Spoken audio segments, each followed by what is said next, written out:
This is the Iowa Weather Report for Tuesday, September 23rd, 2014. And now our first look at the 0Z GFS model run. At 1 p.m. this afternoon, we have a bit of a disturbance moving through the plain states that could kick off a few showers and maybe a rumble of thunder in our western and even central counties later today. We have a storm moving out of the Canadian Maritimes up toward Greenland. Another one about to move into the Pacific Northwest as well. And as mentioned earlier, there's those shower and thunderstorm chances in the western half of the state. The eastern half should remain dry both today and tomorrow. Could see an isolated shower storm still on Wednesday in our western counties, but the threat will be diminishing.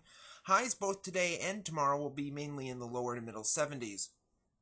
And then straight through from Thursday and into the weekend, it looks to be mainly sunny. A few clouds here and there. Highs will be in the 70s.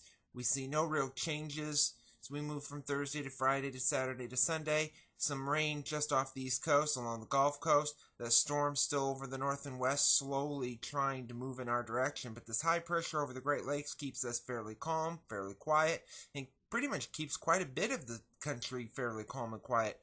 As we head to the weekend, you see that storm off to our west beginning to take shape once again. Across the Intermountain West, could see some rain and mountain snow there.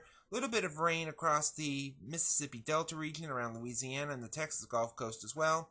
Then as we go into Sunday, that system is still off to our west. Could be sparking off a shower or a storm maybe in the plains, but still we're under this high pressure system that's over the Great Lakes that's going to keep us dry until maybe late Monday in our far western counties. There could be an isolated shower or storm then.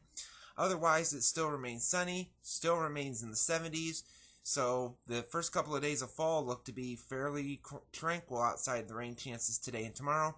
But looking into next Tuesday, then it's not tranquil anymore. We have a system, a trough axis moving in our direction.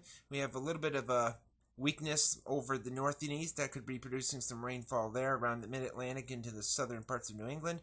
A cold front will be coming in from the north and west, could spark some showers and storms in our western counties by Tuesday afternoon, next Tuesday afternoon. Then we see a pattern change according to this run of the GFS. This is October the 4th. We have a northwesterly flow, a fairly decent trough over the eastern half of the country. One disturbance moving out of the Great Lakes, another coming in from the northwest.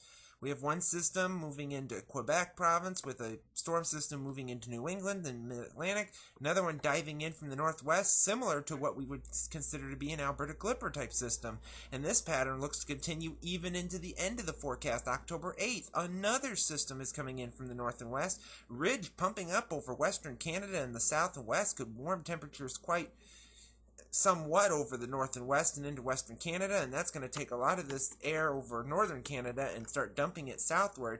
So we could see some chilly nights if this happens to be correct, with some showery weather if this is correct. But speaking of showery weather, the satellite image from last evening showed a few showers off to our west, a rumble of thunder possible there as well. Some rainfall across the southeast and into Florida, and also across the northwest coast. The Watch Warning Map for last evening, still some flash flood watches across southern New Mexico and far west Texas, frost advisory in West Virginia through into Pennsylvania, and some red flag warnings in the Sierras and into Oregon. The QPF chart, precipitation over the next 5 days through Saturday evening at 7 o'clock, showing the heaviest amounts of rain will be just off the southeast coast where they could see quite a bit, also across Florida. Around here, maybe a quarter of an inch or some, especially in our western half.